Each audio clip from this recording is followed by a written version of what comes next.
महिलांमध्ये हार्ट अटॅकचं प्रमाण वाढत आहे. तज्ज्ञांनी यामागे दैनंदिन जीवनातील त्यांच्या काही सवयी कारणीभूत असल्याचं म्हटलंय. पाहूयात कोणत्या आहेत. पहिली आहे अजिबात व्यायाम न करणं. त्यात महिलांचा स्क्रीन टाइमही वाढलाय, म्हणजेच मोबाईलचा जास्त वापर.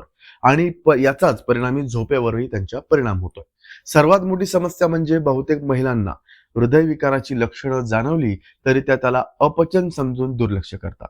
पोट आणि छातीत कोणतीही अस्वस्थता असल्यास डॉक्टरांना दाखवलं पाहिजे. तिसरं आहे हार्मोनल बदल.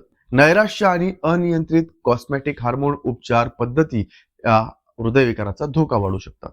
चौथं आहे की रजोनिवृत्तीनंतर अर्थातच मेनोपॉजच्या नंतर इस्ट्रोजनच्या पातळीत होणारी घट रक्तवाहिन्यांमध्ये बदल करते आणि त्यामुळे हृदयविकाराचा धोका वाढतो.